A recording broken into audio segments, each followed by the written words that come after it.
नमस्कार, भारत की तस्वीर में आपका स्वागत है। मैं इस समय जफराबाद में हूं और हमारे साथ महिला मोर्चा की उपाध्यक्ष भारतीय जनता पार्टी की रितु रानी मिश्रा जी हैं।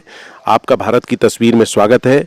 मैं जानना चाहता हूं कि आप जो है राजनीति में की तरफ प्रेरित क्यों हुई, एक नारी शक्ति के तौर पे क्यों अपने को आजमाना चाहती हैं राजनीति में, उसके बारे में बताएं।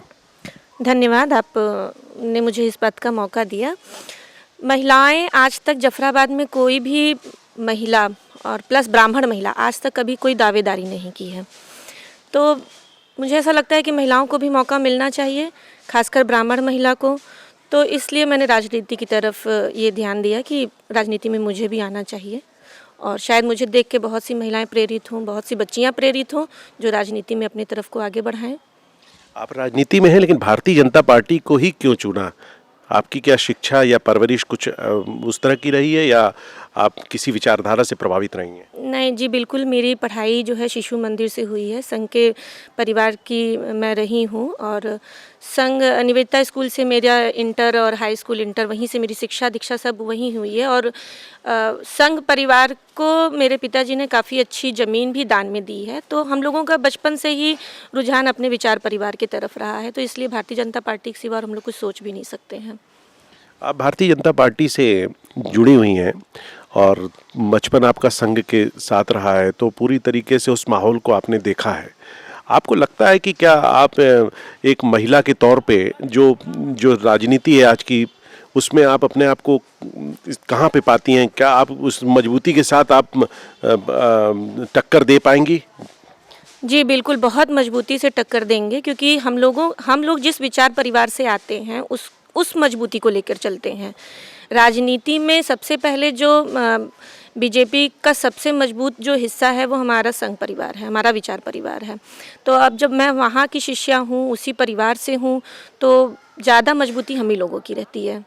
जफराबाद, जहाँ से आप चुनाव लड़ने की बात कर रही हैं महिला प्रत्याशी के रूप में भारतीय जनता पार्टी की तरफ से, वहाँ पे 2 बार जो आपके 3 बार प्रत्याशी थे हरिंद्र सिंह जी, वो भारतीय जनता पार्टी से जुड़े हुए हैं।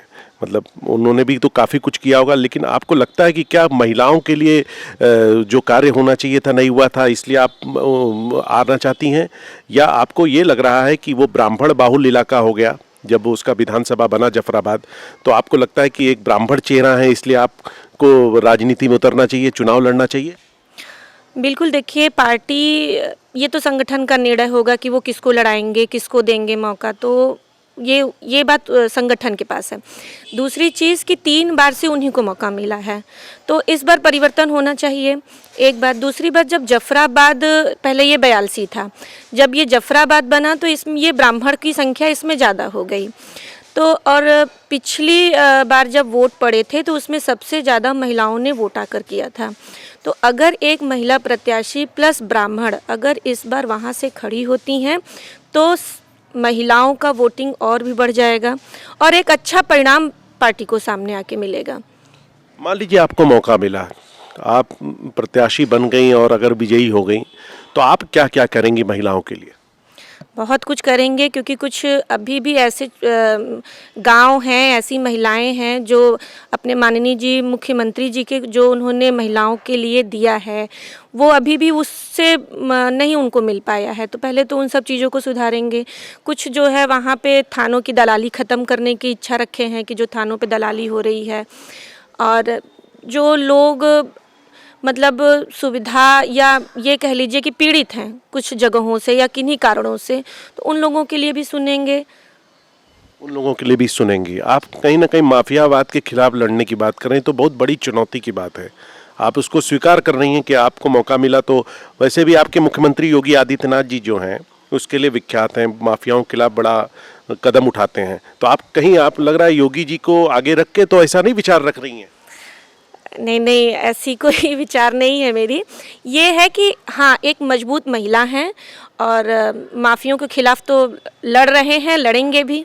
जो गलत है उसके लिए तो आवाज़ उठानी ही पड़ेगी। प्रदेश की सियासत की बात करें तो प्रियंका गांधी जी जो कांग्रेस की प्रभारी हैं, 40% महिलाओं को उन्होंने प्रतिनिधित्व देने की बात की और लिस्ट भी जारी हो रही है। आपको लगता है कि उसका चुनौती देना है तो आप जैसी महिलाओं को आगे आना चाहिए या आपको लगता है कि वो उनका केवल एक वादा है प्रियंका गांधी का और भारतीय जनता पार्टी इस तरह के वादों से अलग सोचती है?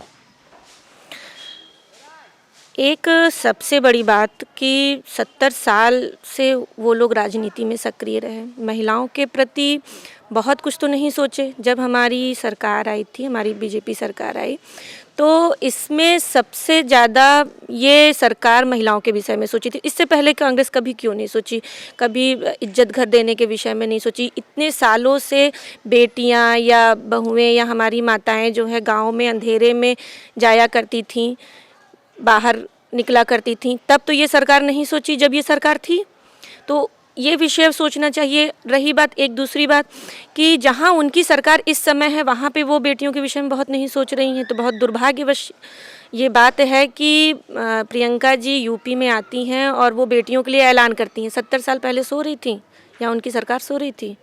बेटियों के विषय में कभी क्यों नहीं सोची? आज जब योगी जी या हमारे माननीय प्रधानमंत्री जी, जब वो उनकी सरकार बनी, जब वो यहाँ से उनका मतलब बीजेपी यहाँ पे आई, तब उन्होंने बेटियों के विषय में अच्छा सोचा, बहुओं के विषय में सोचा, माताओं बहनों के विषय में सोचा। तो उन्होंने देखा कि इस चीज़ का लाभ अच्छा मिल रहा है, तो वो 40% की हिस्सेदारी करने लगी।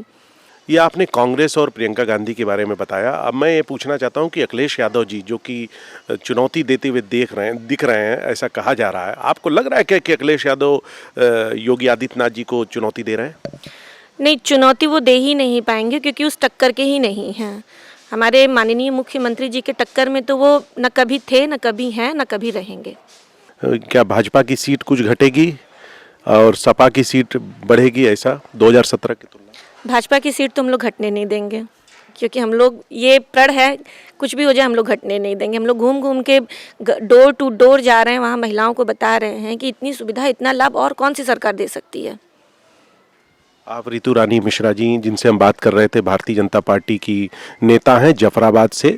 आप बोल रही हैं कि किस तरीके से मोदी जी ने, योगी आदित्यनाथ जी ने जो महिलाओं के लिए सशक्तिकरण की बात की उसमें वास्तविकता है, और आपको उम्मीद है कि अगर इनको मौका मिलता है तो ये निश्चित तौर से कुछ ऐसा काम करेंगी महिलाओं के लिए जो पूर्व में नहीं हुआ। आप बने रहें भारत की तस्वीर के साथ।